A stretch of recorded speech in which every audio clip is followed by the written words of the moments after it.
जय भोले की दोस्तों। The incredible blogger and explorer channel पर आपका स्वागत है। दोस्तों, हम रोज़ इस चैनल पर मिल रहे हैं श्रावण मास के महामाते की कथा सुनने के लिए। तो दोस्तों, आप सभी मेरे साथ इसी तरह जुड़े रहें, मैं आपके स्नेह से इसी तरह बंधी रहूं। दोस्तों, हम अब तक 11 अध्यायों का श्रवण कर चुके हैं। आज हम 12वें अध्याय का श्रवण करेंगे। 12वें अध्याय में स्वर्ण गौरी के व्रत का वर्णन किया गया है। आप सभी ध्यानपूर्वक और श्रद्धापूर्वक सुनेंगे। तो दोस्तों, मैं शुरू करूंगी इस मंत्र के साथ। इस मंत्र को श्रावण मास में एक बार जरूर बोलना चाहिए। यह मंत्र भगवान शिव जी को अति प्रिय है। तो आप बोल सके तो एक बार, नहीं तो 5 बार या 11 बार या 21 बार, जितनी भी आपकी श्रद्धा हो, जितनी भक्ति भाव से आप बोलना चाहें, 108 बार जितनी भी चाहें आप इसको बोल सकते हैं। तो शुरू करते हैं। कर्पूरगौरम करुणावतारम संसार सारम भुजगेंद्रहारम सदा वसंतम हृदयालु वंदे भवम भवानी च सहितं नमामि भवम भवानी च सहितं नमामि। तो दोस्तों, शुरू करेंगे हम 12वें अध्याय को। इससे पहले आपने अगर मेरे चैनल को अभी तक सब्सक्राइब नहीं किया है तो मेरे चैनल को सब्सक्राइब कर लें, लाइक करें, शेयर ज़रूर करें, ताकि और लोगों को भी इस महामाते को सुनने से उनको पुण्य की प्राप्ति हो और आप उन्हें सुनाने के पुण्य के भागी बने। तो दोस्तों, शेयर करें, कमेंट्स ज़रूर करें। आपके कमेंट्स मेरे लिए बहुत वैल्यू रखते हैं। तो 12वां अध्याय इस प्रकार है। शिवदेव ने ब्रह्मपुत्र से कहा, हे वत्स, अब मैं तुमको श्रावण माह के शुक्ल पक्ष में आने वाली तृतीया तिथि को किया जाने वाला उत्तम तथा पवित्र व्रत स्वर्ण गौरी व्रत के बारे में बताता हूँ। उस दिन उपवासक को सुबह जल्दी उठकर नित्य कर्म व स्नान से निवृत्त होकर संकल्प करना चाहिए। तब 16 उपचार द्वारा महादेव और पार्वती का पूजन करना चाहिए। साथ ही साथ यह प्रार्थना भी करें, हे जगतपति, हे सुरपति, हे जगदीश्वर, मेरी अर्चना आप ग्रहण करें। भवानी महादेवी के 16 बायन पति पत्नी के जोड़ों को दान में देता हूँ।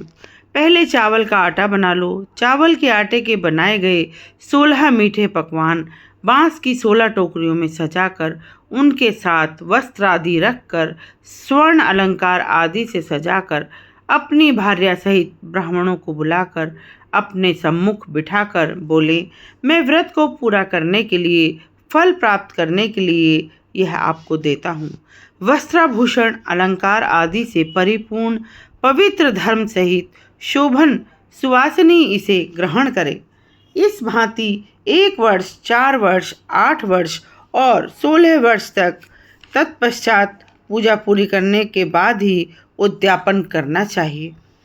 कथा सुनने के बाद महर्षि व्यास की पूजा करनी चाहिए।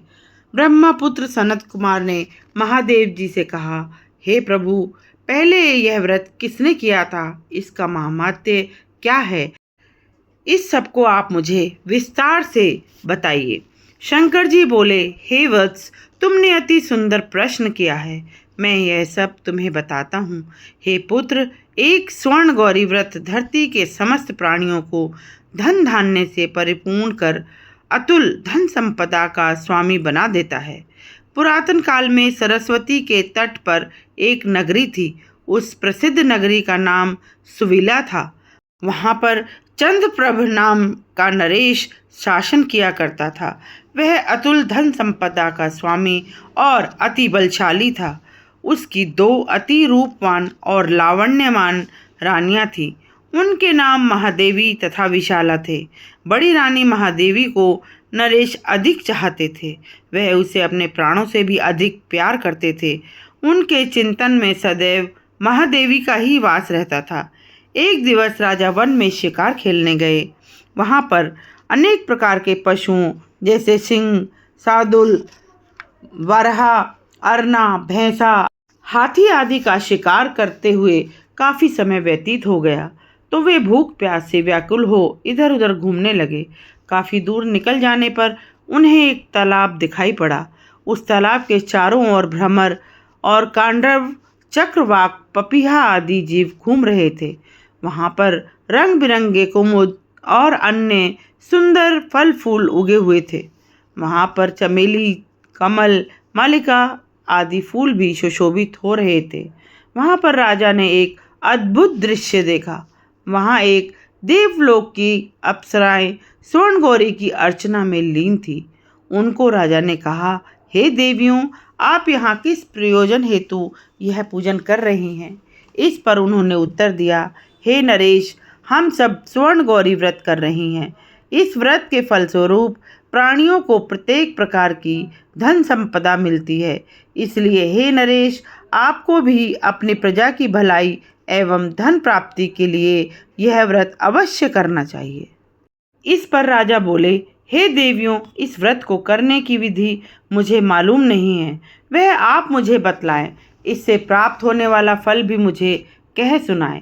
अप्सराएं बोली, हे नरेश, श्रावण माह में शुक्ल पक्ष में आने वाली तृतीया तिथि को यह व्रत, जो स्वर्ण गौरी के नाम से जाना जाता है, वह किया जाता है। इस व्रत काल में शिव पार्वती का श्रद्धा और भक्ति से पूजन किया जाता है। इसके लिए पुरुष वर्ग अपने दाएं हाथ में 16 तार का डोरा और स्त्री वर्ग भी 16 तार का डोरा गले या बाएं हाथ में बांधते हैं। इस व्रत की बस यही विधि है। चंद्रप्रभा नरेश ने भी 16 तार का डोरा अपने दाएं हाथ में बांधकर प्रभु से प्रार्थना की और बोले, हे जन दुख विनाशक महाप्रभु, मैं आपके व्रत के लिए यह डोरा अपने कर बांधता हूँ। आपका दयापूर्ण हस्त मुझ पर रहे। तब राजा इस व्रत को समाप्त कर राजधानी आ गए। परंतु राजा के हाथ में डोरा देखकर रानी अति क्रोधित हो उठी। उसने राजा के हाथ से डोरा बलपूर्वक तोड़ा, बाहर दूर एक वृक्ष पर डाल दिया। राजा ने उसे ऐसा करने से बहुत मना किया, परंतु रानी ने राजा की एक बात न मानी। उस डोरे के स्पर्श के प्रभाव से वह सूखा पेड़ अल्पकाल में ही हरा भरा हो गया। उसकी डालियां हरे पत्तों से भरपूर हो गईं। छोटी रानी इससे बहुत प्रभावित हुई। उसने उस पेड़ पर से वह डोरा उतारा और अपने हाथ में बांध लिया।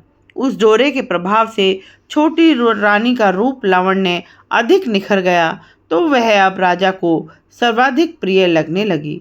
बड़ी रानी ने व्रत के डोरे का अपमान किया था और राजा ने भी उसका परित्याग कर दिया था, तो वह दुखित हो वन को प्रस्थान कर गई। वहां जाकर उसने पार्वती जी का ध्यान किया और वह वहां रह रहे मुनियों के आश्रम के पास कुटिया बनाकर रहने लगी। मुनि उसे देखकर अति कुपित हुए और उसे वहां से भगा दिया। तब वह दुखी हो उस वन में अन्यत्र जा बैठी। उसे वहां पर बैठा देखकर पार्वती का हृदय द्रवित हो उठा। उसने रानी को दर्शन दिए। रानी ने प्रसन्न होकर माँ पार्वती की चरण वंदना की और प्रणाम किया और बोली, हे देवी, आपकी जय हो। हे भक्तर रक्षणी, हे शंकर पत्नी, हे भक्त वत्सली, आपकी जय हो। आपको बारंबार प्रणाम है। हे गंगले, आप वंदनीय हैं। इस प्रकार देवी ने भी पार्वती से वर प्राप्त कर स्वर्ण गौरी का व्रत किया। उसके प्रभाव के कारण नरेश जंगल में रानी के पास पहुंचा। वह रानी को महल में वापस ले आया। महादेवी के स्वर्ण गौरी व्रत के प्रभाव से राजा तथा उसकी दोनों रानियां समस्त मनोकामनाएं पूर्ण कर आराम से रहने लगी। उन तीनों ने समस्त रिद्धि सिद्धियों का उपभोग किया। मरणोपरांत राजा अपनी भार्याओं सहित शिवलोक चला गया। शंकर जी ने सनत कुमार से कहा, हे पुत्र, इस प्रकार जो भी प्राणी स्वर्ण गौरी का व्रत नियमानुसार करता है, वह मुझे तथा पार्वती को अत्यंत प्रिय लगता है। भूलोक में उस पर लक्ष्मी की वर्षा होती है। उसके समस्त दुश्मनों का विनाश होता है। अंतकाल में वह भयबंधन से मुक्त हो शिव धाम जाता है। शिव जी ने कहा, हे वत्स, अब आप दक्षित हो जाएं, उद्यापन की विधि का भी श्रवण करें। शुभ तिथि, शुभ वार, चंद्रबल तथा ताराबल हो जाने पर मंडप में अष्टपत्र कमल पर अनाज से परिपूर्ण घड़ा रखिए। उस घड़े पर तांबे का पात्र जो 16 पल का हो रखना चाहिए। उस पर भी एक बड़ा पात्र रखें जो तिल से परिपूर्ण हो। उसके ऊपर शिव पार्वती की प्रतिमाएं रखनी चाहिए। उसके साथ 2 सफ़ेद वस्त्र तथा यज्ञोपवीत भी रखें। विधि अनुसार वेद मंत्रों से पूजा करें, रात्रि जागरण भी करें। दूसरे दिन ग्रह होम और अधान होम करें। तब 1000 अथवा 100 आहुतियाँ दें जो भव मिश्रित तिल को घी में मिलाकर बनी हों। आचार्य का पूजन करके उसे वस्त्र, आभूषण, गौ आदि दान में दें। तब 16 बायन दान करके ब्राह्मणों को भी भोजन कराएं। ब्राह्मणों को भी अपने धन की क्षमता के अनुसार भार्या सहित दक्षिणा दें। दोस्तों, यहाँ पर 12वें अध्याय का समापन होता है। यहाँ हमने आज स्वर्ण गौरी व्रत की कथा का श्रवण किया और व्रत की उद्यापन विधि भी जानी। तो दोस्तों, आप इसी तरह मेरे साथ बने रहें इस मंत्र के साथ। कर्पूरी गौरम करुणावतारम संसार सारम भुजगेन्द्रहारम सदा वसंतम हृदयालु वंदे भवम भवानी च सहितम नमानि भवम भवानी च सहितम नमानि। दोस्तों, भगवान शिव को यह मंत्र अधिक प्रिय है। आप इसे 5 बार, 11 बार, 21 बार, 51 बार, 108 बार, जब जितना आपके पास समय हो, जितनी आपकी इच्छा हो, आप इस मंत्र का उच्चारण कर सकती हैं। दोस्तों, और एक बहुत आसान मंत्र है जिससे शिव जी बहुत प्रसन्न होते हैं। वह है ओम नमः शिवाय। ओम नमः शिवाय। ओम नमः शिवाय। दोस्तों, आप लंबी और गहरी सांस लेते हुए मेरे साथ एक बार ओम का उच्चारण करेंगे, क्योंकि ओम सभी मंत्रों का सार है। यदि आप कोई भी मंत्र का उच्चारण ना कर पाएं तो आप ओम के मंत्र का उच्चारण अवश्य करें।